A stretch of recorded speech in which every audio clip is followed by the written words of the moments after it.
Welcome to the Deep Dive. Today, we're really getting into The Land of God, the novel by Ahmed Mourad. Yeah, it's a fascinating one. And the source material we have, it's rich.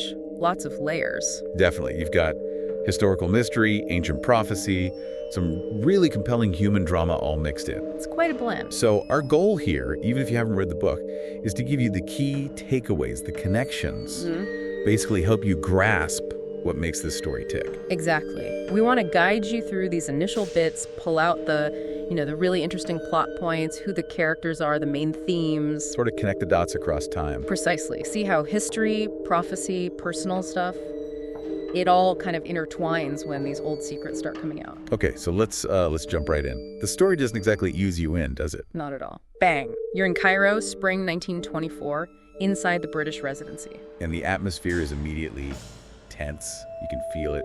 Political tension, thick in the air. Yeah, it's palpable. And you meet the key players right away. There's Mr. Banquet, he's a British official. And Mr. Carter, from the Egyptian Ministry of Antiquities. Right. And the core issue, the disagreement, it's immediate. Carter is refusing to renew the excavation license for Tutankhamun's tomb. Which is, that's huge. It's not just some bureaucratic hiccup. No, it's way deeper. It feels like this struggle over, who owns history, who owns these treasures. It's about identity, power. And there's this other figure, Mr. Hendry, who mentions the scandal of Tutankhamun and something about a prohibition of excavation. Yeah, so there's clearly history here, baggage. It hints that this isn't the first time there's been friction. And the British are applying subtle pressure, it seems. Prime Minister Saad Zaghloul's name comes up, making it all very sensitive. Definitely high stakes politically. It shows you the power dynamics right from the get-go. But what's really driving it? Beyond the politics, it feels like there's more. There is. It quickly becomes clear there are specific artifacts involved, mysterious ones. Like the wooden lotus head. Missing from Tutankhamun's tomb. Exactly that. And also a papyrus that Banquet himself found. Oh, okay. And this papyrus. It's linked to some interesting names. Ramses XI, who's kind of an end-of-an-era pharaoh. Right. And this figure, Mayun, which sounds, ancient and maybe a bit forbidden. That name definitely stands out, so this papyrus feels important. Hugely important. You immediately get the sense it carries some serious historical, maybe even prophetic weight. And Carter's reason for refusing the license. He's not just being difficult. No, he seems principled. He accuses Banquet of overlooking violations, specifically about that lotus head not being recorded. So it's about procedure, about doing things right.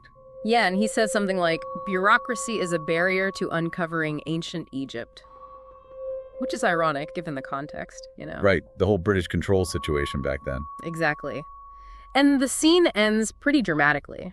Banquet demands all the details about the papyrus he found. Implying he knows it's significant. Right, and Carter just storms out angry, lots of secrets, clashing agendas, you feel it. Okay, so we've got this tense 1924 setup.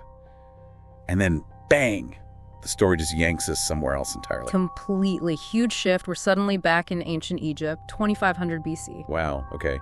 Big jump. Where are we? At this place called the Temple of the Seven Walls. And the description, it's formidable. A place for big rituals. Sounds atmospheric. Oh, yeah. Dark, grand, echoing. You get this sense of ancient, hidden power, like history itself is in the stones. And this is where we meet Idris. That's the one. He's presented as this really revered figure. Think Enoch or Hermes Trismegistus, central statue, teachings, wisdom, prophecies. Yeah. He's key. Okay, and the lotus flower imagery comes up again here. It does, which immediately makes you think, okay, connection. That missing lotus head from 1924, this symbol is clearly linking these different times. Right, it's like a thread pulling through the centuries. Exactly. So what kicks off the action in this ancient timeline, it's a disaster. Uh-oh, what happened? The great priest falls dramatically during a sacred ritual and dies. Whoa. Accident. Or something else. Well, given the setting, the ritual, foul play seems very likely. Questions immediately pop up. So an investigation starts. It does. Led by two main characters here, Mordecai and another priest named Kai. Kai is the deputy priest. Got it. And what do they find? Missing stuff. Not just gold, though that's gone too, but crucially, missing papyri. More papyri. Okay, this feels like a pattern. Definitely. And this leads to the big reveal of something called the genitana. The genitana. What exactly are they? Sounds important. Oh, they are. They're described as ancient scrolls. But more than just scrolls. They contain, like, the history of ruling families, deep wisdom from sages, prophecies. So like foundational texts, the secrets of the universe almost. Sort of, yeah. Yeah. That's the feel you get. Immensely valuable, unique, some are stone tablets, some papyri, and the knowledge in them. Dangerous if it falls into the wrong hands. And Kai, the deputy priest. Yeah, He has a connection. a very close one. Turns out he actually transcribed some of the Genetana. Wow. Okay, so he knows what's in them? He knows some of it. He even knows these specific numbers, 753248, which are linked to Idris. Numbers. Like a code. Or a key. It suggests something hidden, doesn't it? A deeper meaning. So the initial conclusion they reached back then. Let me guess. Kai did it. Exactly. The great priest was murdered, and Kai is suspect number one. The motive, maybe tied to his knowledge, maybe wanting to protect the temple's secrets, or control them. Okay, so we have the Cairo mystery, the ancient temple murder. Where does the story take us next? We shift time again, not back to 1924, but to a different present. We're in Alexandria. Alexandria. Okay, and we meet royalty. We do. King Ptolemy and Queen Berenike. And King Ptolemy, he has this huge ambition. That we did. He wants to basically synthesize Greek and Hebrew knowledge, collect all these ancient texts. Sounds like Scholar King? Well, yes, but it's also about power. Think of the real Septuagint project, translating the Torah into Greek. Ptolemy's vision is kind of like that, but maybe more. Geopolitical. Forging a new intellectual empire, maybe? Where knowledge is power, and he controls the library. You got it. And this ambition makes finding those missing Genetana scrolls absolutely crucial for him.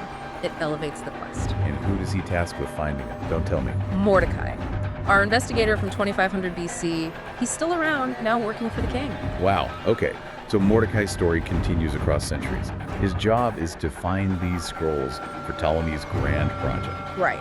But there's another layer, a prophecy. Oh, what kind of prophecy? One that says the king will lose his power if these papyri, the Genetana, aren't recovered. So the stakes just got even higher for Mordecai and for Ptolemy. Dramatically higher. It's not just about scholarship now, it's about the king's reign, his destiny. And Ptolemy is specifically asking about missing golden statues of the Genetana too, not just the papyri. Yeah, which again just highlights how incredibly valuable these things are considered. Artifacts, knowledge, power, prophecy, it's all tied up together. Okay, this is getting complex. So many threads. What happens next? Seems like we're due for a twist. And you get one, a big one. Remember Kai, the priest suspected of murder back at the temple? Yeah, the one who knew the secret numbers. We follow him now.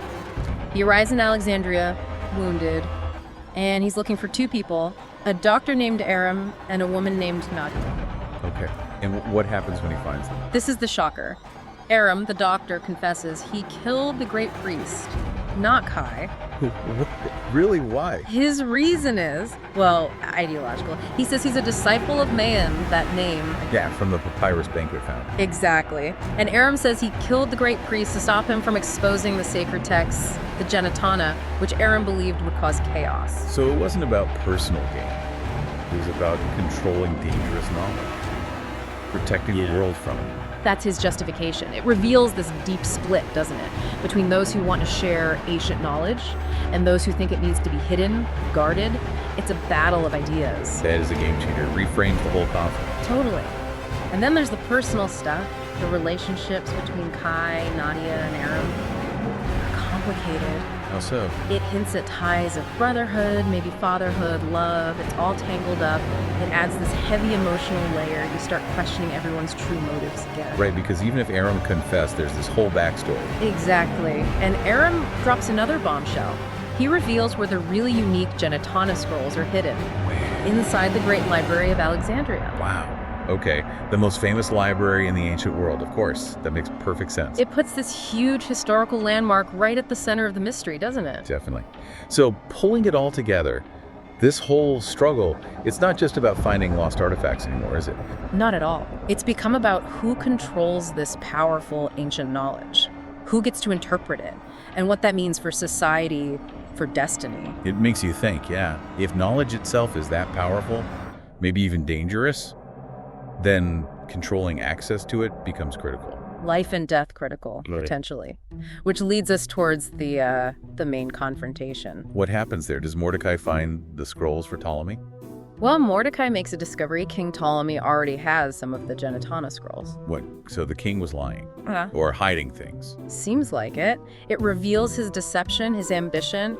He's not just a curious scholar. He wants to translate them, use them. For his own power. That's the implication. Consolidate his rule, build his empire, regardless of those prophecies or warnings about chaos. But what about the people connected to these scrolls? Is it just about Ptolemy's power?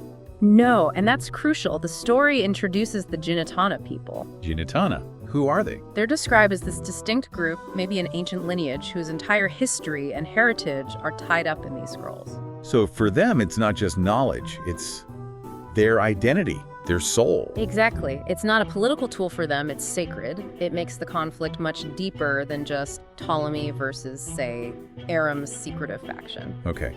And you mentioned a symbol keeps appearing. Yeah, the Ankh. You see it popping up throughout. The Egyptian symbol for life. Right. Its constant presence suggests it's thematically important, tying into life, death, destiny, maybe resurrection or continuity. It visually links everything. So the ultimate conflict then, it's really about this ancient, powerful knowledge. Who gets to control it, interpret it, use it? That's the heart of it. The right to control truth, history, prophecy, and the consequences.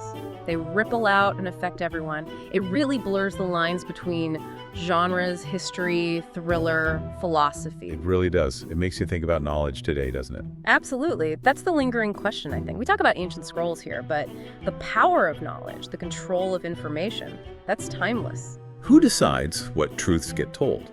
What histories are written? Who gets to fulfill or ignore the prophecies contained in data or understanding? And what's the responsibility that comes with holding that kind of knowledge? We see in the story how easily it can be misused, corrupted, even with good intentions sometimes. So what does it mean for the land of God, as the title says, when humans are fighting over divine understanding or what they perceive as divine understanding? What happens when those ancient secrets really come to light? That's the question the novel leaves you wrestling with long after you put it down. What are the real stakes when the past refuses to be buried?